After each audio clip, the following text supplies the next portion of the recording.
You proceed. Thank you, Honorable Speaker. Let me begin by reminding this House of certain decisions that were made here by previous members and how they came back to bite them and created what we call intended and unintended consequences. Once upon a time, members of this House passed something that was called Preservation of Public Security Act. It allowed detention without trial. And most of the members who vigorously supported that bill before the end of that decade of the 60s had actually been detained under that law they passed here.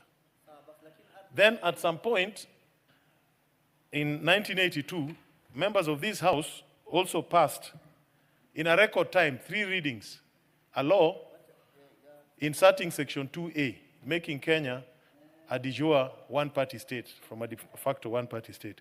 Within 12 months, those who moved that motion here, those who supported it, had been expelled from KANU and their political careers ended.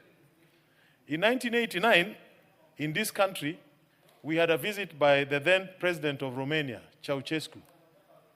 And among the documents that were signed was a security cooperation arrangement, where Romania, being a hard Stalinist communist country at that time, would offer training on how to deal with dissidents, including torturing them, poisoning them, and all those kind of things.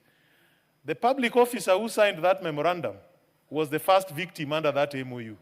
He was poisoned and he died. I'm not giving names. These are historical records. You can check the Hansard and other documents, official documents. Why am I saying this? Because these circulars, making it mandatory to use e-procurement platform for everybody, reflect that kind of thoughtless executive action or legislative action by those in power.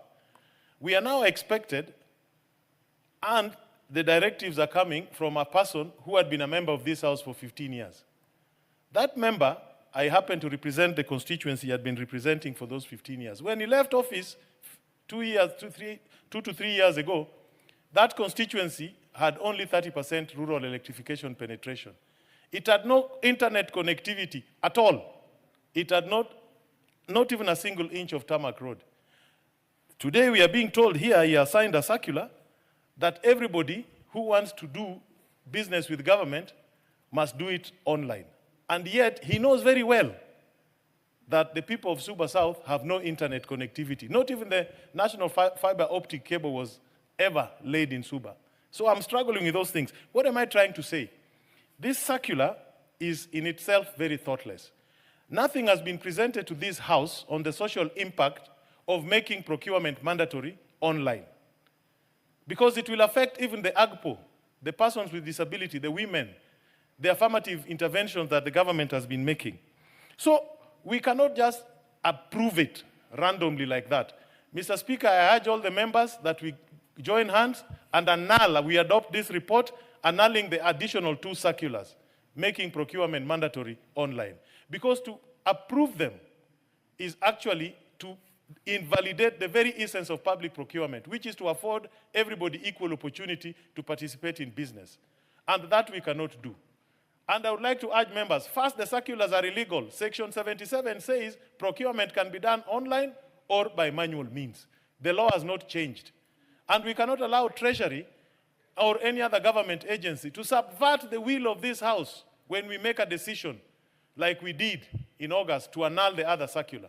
With those remarks, Honorable Speaker, I support the report. Thank you. Thank you very